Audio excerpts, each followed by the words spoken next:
On November 11, at approximately 4 p.m., the Hongqi Bridge in Sichuan Province collapsed with a loud crash. Videos showing thick smoke suddenly rising from the bridge's right bank, with the dust and debris filling the sky, while rocks flew through the air. The 100-meter-long approach bridge, connected to the mountainside, immediately broke apart and fell into the river below, creating a shocking scene that resembled an apocalyptic scenario. The bridge, which had only been open for traffic for 7 months, came to a sudden halt. According to videos shot by witnesses, the structure on the side of the bridge closest to the mountainside was the first to break apart, with segments of the bridge falling one after another into the river below, sending huge clouds of dust into the air. Off camera, someone was heard exclaiming, "The bridge is gone." Chinese media learns from local government sources that the collapse was caused by a landslide at the right bank of the Hongqi Bridge. The landslide involved about 3 million cubic meters of earth, destroyed 260 meters of road, and caused a 130-meter-long section of the bridge to collapse. Another video shows that after the collapse of the Hongqi Bridge, the bridge's location traverses a typical V-shaped canyon. From the left slope at the bridgehead, it is evident that the rock formations are extremely fractured. The Hongqi Bridge is a key infrastructure project initiated by the Chinese Communist Party. It is located in the Baiwan Township in the Sichuan Province and spans a river. The bridge is 758 meters long, with the main pier standing at 172 meters tall, making it an important node in the traffic lifeline of the northwest Sichuan Plateau. The main span was completed on January 14, with trial traffic starting in April. The bridge collapsed just 240 days after the completion of the main span, which stands in stark contrast to the typical design lifespan of 15 to 20 years for similar bridges in China. The premature collapse of this political achievement project has sparked a public outcry. Netizens have called it a shoddy project that wastes both money and labor. Earlier, when I passed by on my way home, I always thought the bridge pier looked too thin, and I was worried it might collapse. Truly a country of shoddy projects, where human life seems insignificant. The bridge is so thin, how could it support anything? It makes me nervous just looking at it. It's clear that corruption is rampant, and materials have been cut. It's worth mentioning that the G317 reconstruction project, where the Hongqi Bridge is located, is part of the supporting infrastructure for the Shuangjiangkou hydropower station. This hydropower station is a key energy project for the CCP during the 14th five-year plan, with a dam height of 315 meters, making it the tallest dam in the world and a total installed capacity of 2 million kilowatts with a reservoir capacity of 2.9 billion cubic meters. The Shuangjiangkou hydropower station began storing water for the first time in May. The geological conditions of the area are extremely complex with a transverse mountain range, high land stress, and dense fault lines. Experts have previously warned that filling the reservoir could trigger landslides and collapses. The collapse of the Hongqi Bridge is directly related to the second phase water storage of the Shuangjiangkou hydropower station. The second phase water storage began on October 14, and the reservoir area expanded. The increase in water storage caused the underground water level to rise, increasing the seepage pressure on the rock and soil, weakening the stability of the slopes. Chinese geological experts analyzed that the possible cause of the Hongqi Bridge collapse is that the bridge's foundation was built on an ancient landslide deposit formed tens of thousands of years ago. The construction of the bridge disrupted the original stability of the mountainside, and the rising water levels from the downstream Shuangjiangkou hydropower station's second phase water storage further softened the rock at the base of the mountain slope. This ultimately triggered a large-scale landslide on the right bank, leading to the collapse of the bridge. The official report stated that the collapse was due to the exacerbation of mountain deformation, which caused a landslide that resulted in cracks in the embankment and roadbed collapse. Fortunately, at around 3 p.m. on November 10, patrol personnel discovered a 10-centimeter wide crack in the right bank road and embankment. Immediate traffic control measures were implemented, and vehicles were prohibited from passing with a detour set up. When the bridge collapsed, there were no vehicles or people on the bridge, and no casualties were reported. Chinese media praised this as a miraculous early warning, while netizens criticized it as a man-made disaster, not a natural one. They pointed out the failure of the oversight system and described it as a shoddy project that finally resulted in disaster. What was absurd, according to some, was that the government used the early road closure as part of their political achievements. This incident exposed serious deficiencies in the design, construction, and supervision. Some creators in the technology field raised questions, asking why this bridge, which only completed its main span in January, did not foresee and mitigate the risk of a landslide during the design and construction stages. Why wasn't the mountainside on both sides reinforced? Was the geological situation in this area not properly investigated? Does the collapse of the bridge hide responsibility gaps? The Laoman channel posted on X platform strongly criticizing the lack of preventative measures for landslides and the absence of technical monitoring after construction. They pointed directly at massive layoffs in state-owned enterprises, which led to the loss of experienced engineers and the replacement of staff with less experienced individuals, rendering quality control essentially non-existent. On November 12, U.S. senior bridge structural design engineer Zhu Xueye told media the collapse of the Hongqi Bridge clearly indicates there were problems in the bridge's design and construction. Moreover, this hillside is clearly known to have a history of landslides. Building a bridge directly across such a hillside is a puzzling choice. Just by looking at it, one can tell that the mountain peak is the remnant of a landslide. So the likelihood of further landslides is very high. And the approach bridge is attached to this mountain peak, with the main bridge on the other side of the mountain and the road surface above. This plan, in my opinion, is baffling. Zhu said, "This is not an issue of engineering personnel. It's a problem of the one-party communist system. With just a little digging, it's likely there's corruption at higher levels, with benefits being funneled out and unqualified personnel involved. For example, the institutions doing the foundation exploration and testing may lack the necessary experience, and the leaders could be relatives of someone in charge. As long as they give the green light, there's no problem. Many things like this happen in China. Engineering staff often have no say, as decisions are made by political approval." During the construction of the Hongqi Bridge, local media had issued a warning as early as July 2022. The Arbor Prefecture Media Center's WeChat public account, Arbor Daily, published a lengthy report titled "The Terrifying 40 Meters of Lifeline in the Clouds," which detailed the safety hazards during the bridge's construction. The article pointed out that although the contractor had set up steel protection shelters under the bridge, their coverage was limited to just 10 meters on each side of the main bridge projection, far less than the actual high-altitude work area. The top of the shelter only had a single layer of regular steel mesh and bamboo planks, which were completely inadequate to block falling heavy objects at high speed. However, this warning seems to have gone unnoticed by the construction team. On April 17, the media outlet published another article highlighting that an aerial overlap points like the Hongqi Bridge, new bridges are being built directly over the old national road. To prevent falling bolts and sliding bricks from becoming falling bombs, steel protection shelters must be erected. The collapse of the Hongqi Bridge is not an isolated incident. From bridges to dams and even basic road projects, there are serious corruption issues. Many projects are built with substandard materials, leading to tragic accidents.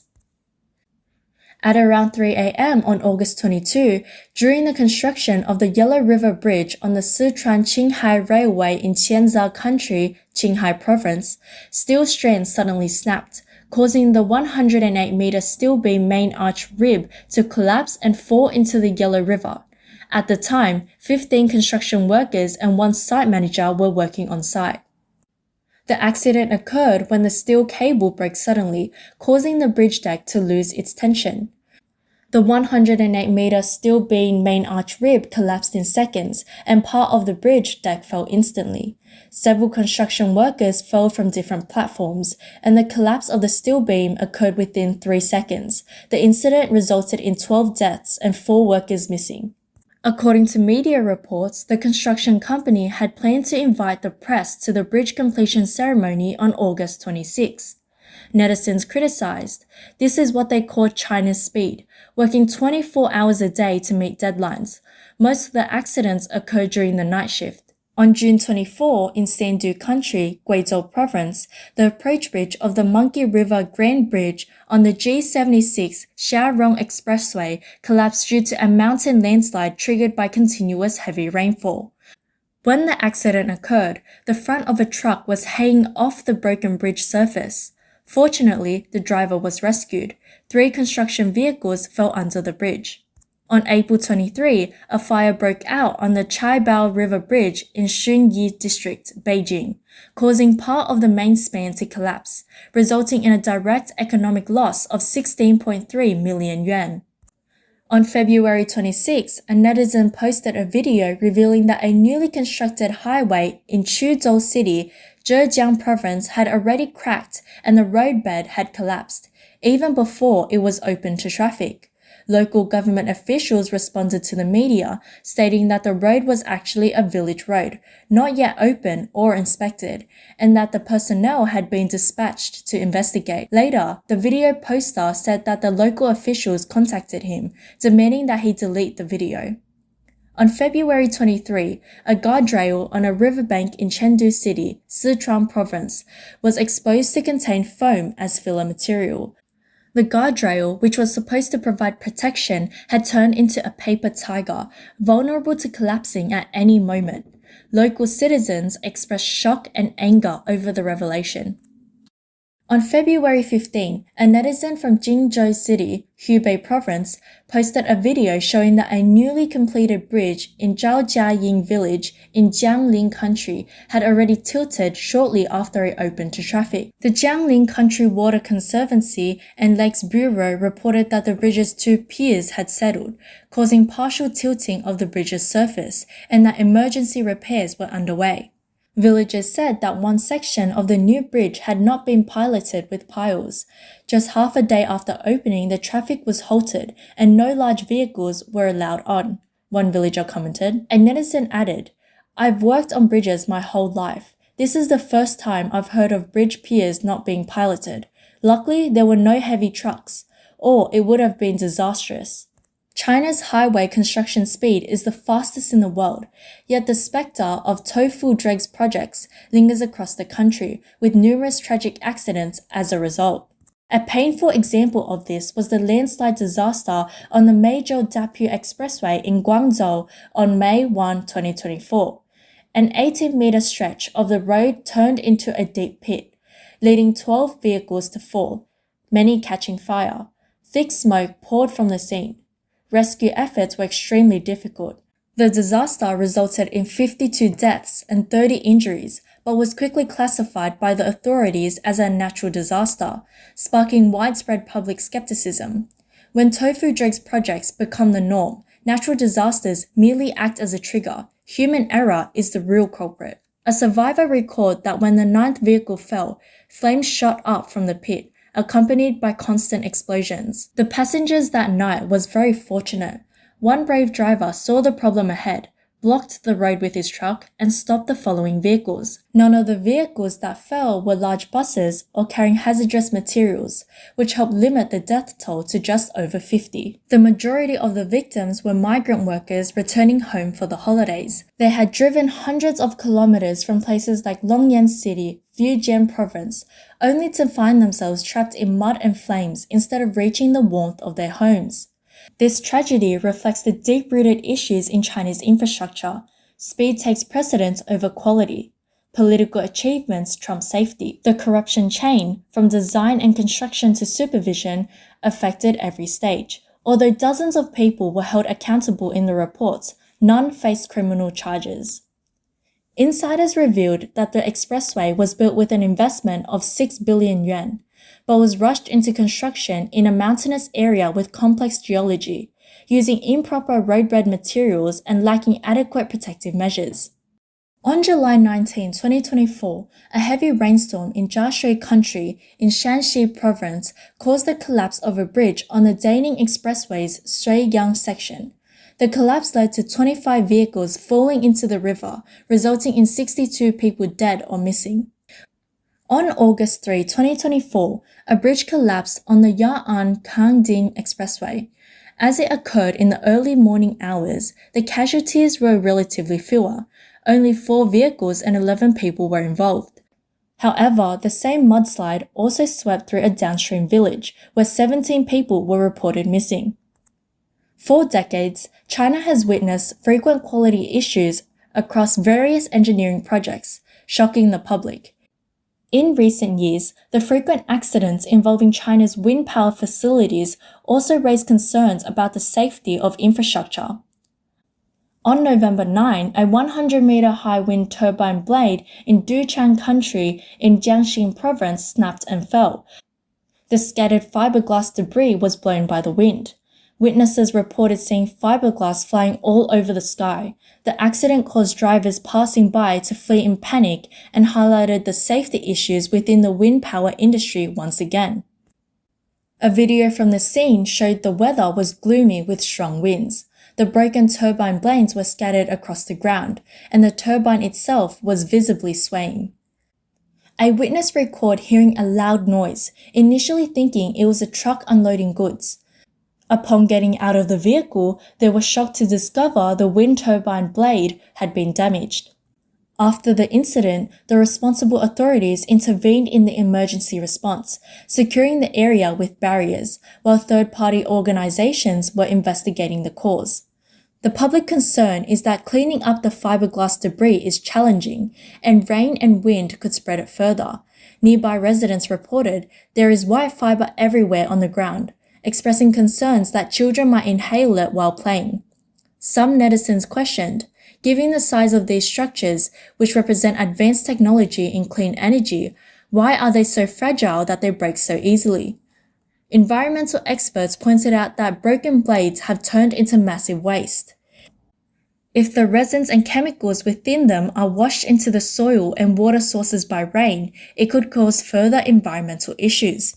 From a technical standpoint, the collapse and breakage of wind turbines often result from a combination of design, construction, and maintenance issues. Some netizens raised concerns. Shouldn't wind turbines be designed to withstand wind forces? How can they generate power and still fail to resist the wind? In September, an online video showed a wind turbine over 100 meters high suddenly collapsing. Fortunately, no vehicles or pedestrians were nearby. In July, an incident occurred at a wind farm in Chifeng, Inner Mongolia, where a wind turbine collapsed. The cause was suspected to be a blade sweeping the tower, causing the blade to break and fall. On April 12, a netizen posted an aerial video from Henan Province, showing the aftermath of a strong wind. The turbine blades were snapped. The netizen mocked, "It doesn't turn without wind. With a bit of wind, it's out of order." In February, a netizen posted a video showing a wind turbine collapse in Sichuan Country, Sichuan City of Jiangsu Province. The authorities confirmed that there was no casualties. The video footage showed the white wind turbine blades lying by the riverbank, with some blades already fallen into the water. The main body of the turbine was left standing, with only the column remaining in place. Other netizens expressed concerns about the safety risks posed by the collapsed wind turbine. After all, a giant windmill over 100 meters tall being blown over by wind seemed absurd. One commenter replied, "This wind turbine must be made of paper, right? A gust of wind blows it over. How can this still be called wind power generation?" In a separate incident, a video from September 10, 2024 showed a significant wind turbine installation accident at a Chinese wind power project site. The accident resulted in a 1,200-ton crane's arm breaking, with 3 wind turbine blades falling and being damaged, causing substantial losses. At the time, the blades were supposed to be installed individually, but the construction team, in a rush to meet deadlines, assembled the blades on the ground and then used the crane to lift the entire set at once. The outcome was left to chance. In China, every year, numerous wind turbine installation accidents occur, with losses ranging from tens of millions to hundreds of millions of yuan in equipment. The most severe cases can also result in injuries or fatalities. These incidents are not isolated cases, but rather a reflection of the growing safety concerns in China's wind power sector. They reveal not only the technical and management flaws behind the promotion of clean energy, but also the continued worsening of the tofu dregs projects problem.